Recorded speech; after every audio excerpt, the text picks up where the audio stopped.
Everyone's asking the exact same question. Is the Boise housing market about to crash? I mean, buyers are waiting, sellers are scared, and honestly, I live here, I sell homes here, and I've helped a lot of people relocate here, and what I'm seeing is insane. So I ran the numbers, called a few people, I even asked AI, what's coming in 2025? You will not believe this. But first, my name is Greg Langham. I'm an associate broker here in the Boise, Idaho area, which means I can help you buy and sell real estate. So if you're thinking about coming to the Boise, Idaho area, or you live here and you need to sell your house, pick up the phone, give me a call, shoot me a text, or send me an email so that we can connect and put a game plan together that's right for you. So if you're ready to learn if the Boise housing market is about to crash, I'm ready to give you the story. So let's go!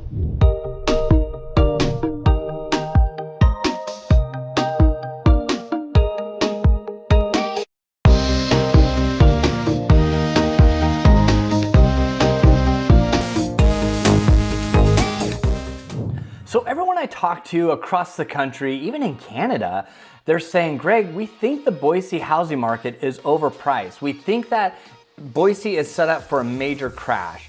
Well, they're partly right and partly wrong. And here's what I'm gonna explain to you from what I see working in the industry and selling a lot of homes every single year.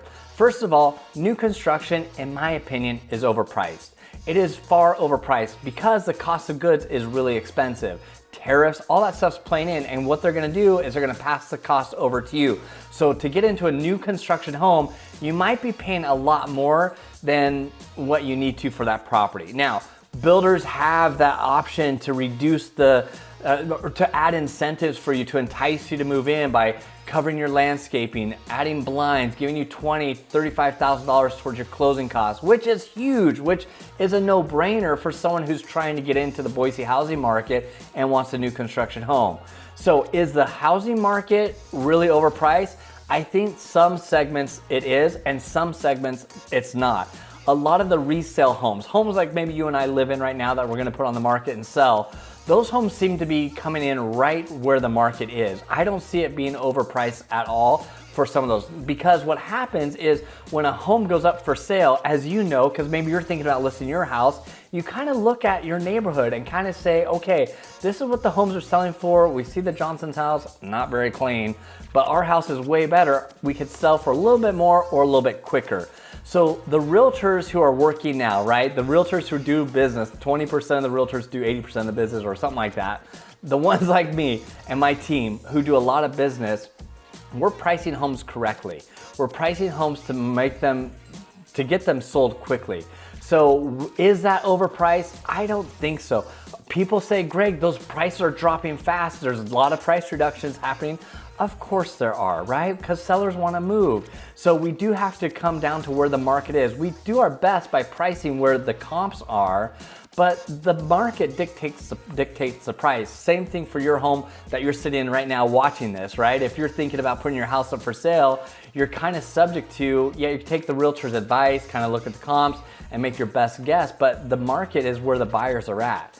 And so buyers are working with today's math. Sellers sometimes are working with yesterday's prices, which makes it a little bit difficult when you have to reduce the price, but you have to come into a line with where the market's at. And there's a lot of buyers who are just waiting for that crash to happen, waiting for that market to drop, those rates to drop. The reason why we saw such low interest rates during the pandemic, it's because the job market was in shambles. A lot of people weren't working unless they were essential.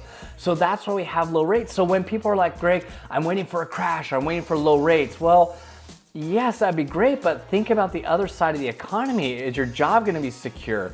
Is the job market in whole gonna be in question? There's a lot of people who are essential workers who came away unscathed, but there are a lot of people who lost jobs during that time because it just wasn't deemed essential. So you have to be thinking, the whole, kind of looking at the whole thing, the whole picture, right?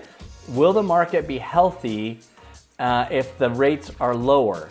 Hopefully, yes. Hopefully those rates come down into the fives. We want to see that. So buyers are waiting for some crashing.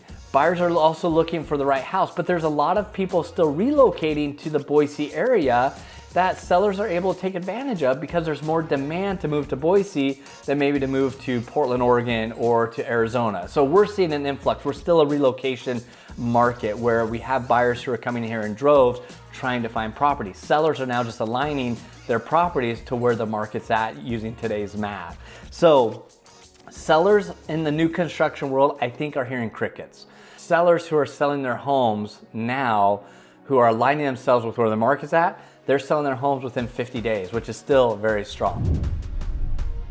So what's actually happening? I mean, we're seeing pricing adjust, but they're not tanking. It's not a nosedive at all. We're seeing prices adjust. Inventory is still super tight.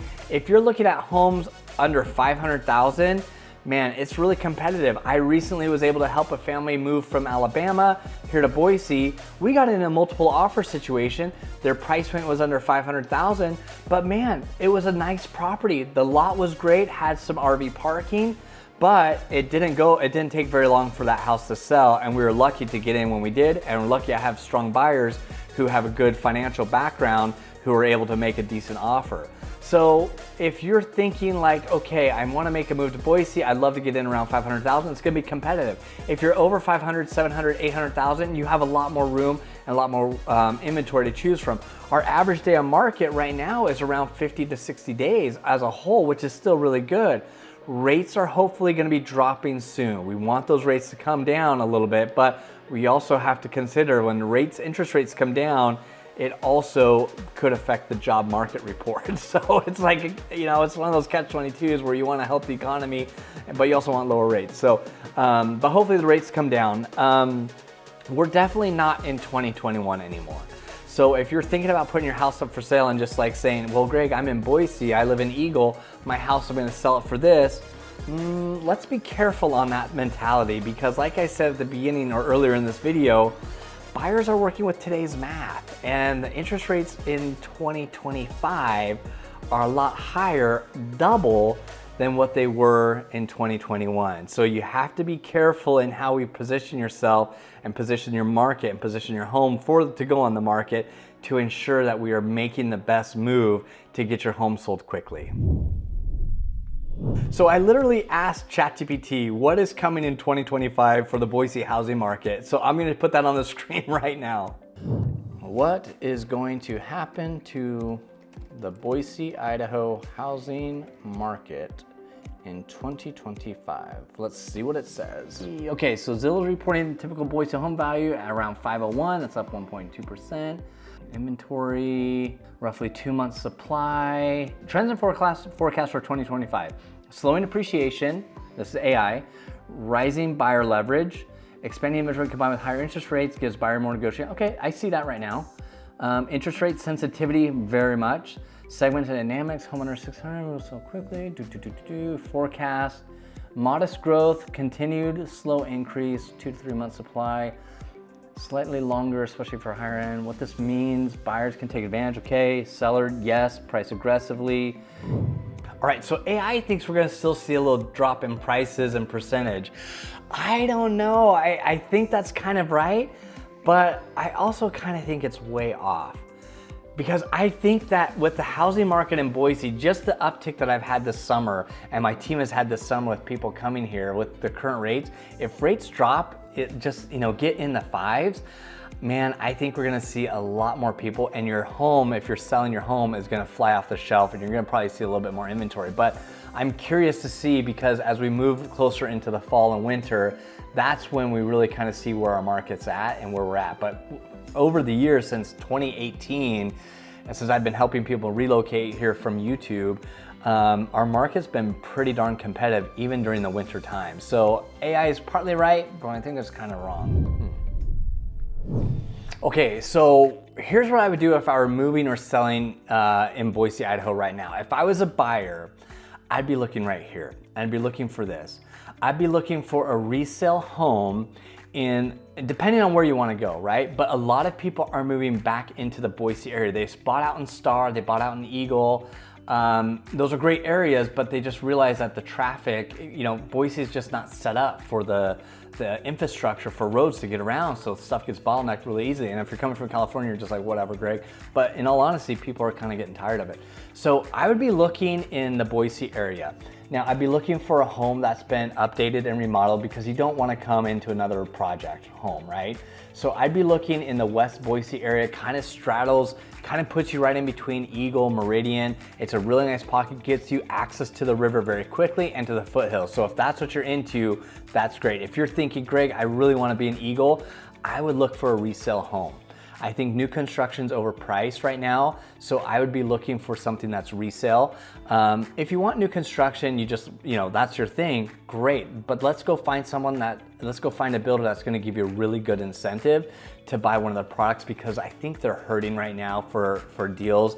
I've noticed that there are some developments that are being sold off and renegotiated. Some developments may be heading into foreclosure. So I just am curious and hesitant for you to go out and spend 1.2, 1.3 on brand new construction, because I think that can fluctuate quite a bit. So if I was a seller, if I owned a home right now, I wouldn't list my home unless I could do this one thing. So that one thing that I would do if I was a homeowner right now and I was selling my house, I would, one, make sure that my landscaping is dialed in.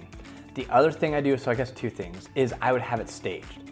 I would declutter the house as much as I can, and I would have it staged. Even if you're living in a home, you can still stage it and not pay until it closes. So we can come in, get the furniture in, then you'd pay the staging costs out of the proceeds of your home. If you are trying to sell your home right now and you have your house just, the landscaping, the grass isn't great, I would really pay attention to that, because you are in a little bit more of a competitive market, and I want my sellers to get top dollar. So now there's some things that you just can't do, right? There's circumstances you can't just do that. But if you are gonna sell your home right now, I would make sure that the curbing, the landscape, because people make up their mind about, and they judge the house from the minute they get out of the car door on the driveway or the curb and walk to the front door. So if that landscape isn't popping, then put some money into that front yard landscaping, the backyard landscaping, side yard, and get that rolling. And then I would definitely declutter and stage if you can. If you can't, then at least you can focus on landscaping. But you have to do those two things. If you just want to put it up for sale right now, as is, without, maybe your landscaping's so-so, you're gonna have to price it a little bit more aggressively in the market to get it sold. But if you keep that landscaping nice right now, the grass is green, the plants are popping, then I think you're really gonna be in great shape. You're just gonna have to be strong on that price, because we don't wanna leave any money on the table, and then just make sure your house looks beautiful on the inside. Piece of cake, right? You can just whip that out, no problem. All right, so if you are thinking you're making the move to the Boise, Idaho area, or you're thinking about selling here in the Boise area, just drop your question or your zip code in the comment, and I'll reply personally and answer your question, or get you some market information if you're thinking about selling your house. And if you want real deal information about the Boise, Idaho market, whether you're a seller, whether you're a buyer, subscribe to my YouTube channel. We put out videos every single week to kind of help educate you and help you learn more about this area, more about what's happening, and keep you informed with what's happening here in the Boise, Idaho area. So if I don't hear from you today, then I'll watch for you next week on the next week's video. Take care.